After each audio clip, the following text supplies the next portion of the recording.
இயல் 3. இலக்கணம். எச்சம். எச்சம் பொருள் முற்றுப்பெறாமல் எஞ்சி நிற்கும் சொல் எச்சம் எனப்படும். சான்று உண்டு, உண்ட. எச்சம் 2 வகைப்படும். அவை எச்சம் பெயரெச்சம், வினையெச்சம். பெயரெச்சம் பெயரை கொண்டு முடியும் எச்சம் பெயரெச்சம் எனப்படும்.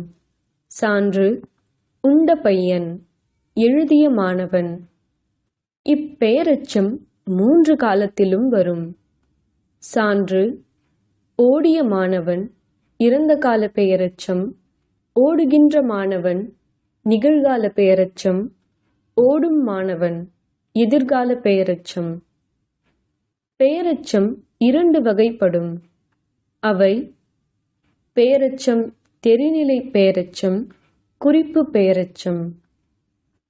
தெரிநிலை பெயரெச்சம் செயலையும் காலத்தையும் வெளிப்படையாக தெரியுமாறு காட்டும் பெயரெச்சம் தெரிநிலை பெயரெச்சம் எனப்படும்.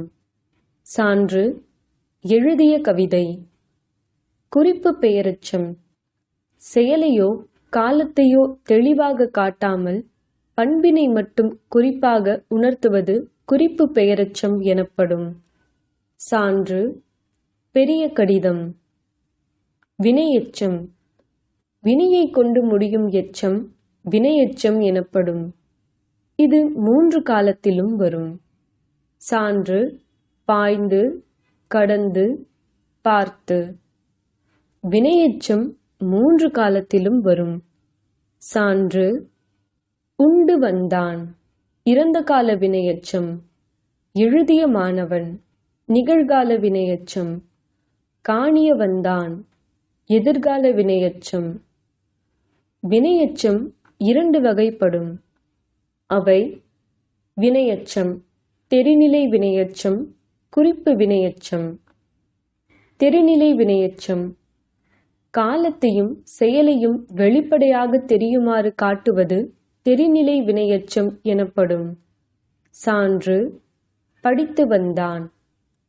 குறிப்பு வினையெச்சம் காலத்தை வெளிப்படையாக காட்டாமல் பண்பினை மட்டும் குறிப்பாக உணர்த்துவது குறிப்பு வினையெச்சம் எனப்படும். சான்று மெல்ல வந்தான். முற்றெச்சம் ஒரு வினைமுற்று எச்சப்பொருள் தந்து மற்றொரு வினைமுற்றை கொண்டு முடிவது முற்றெச்சம் எனப்படும்.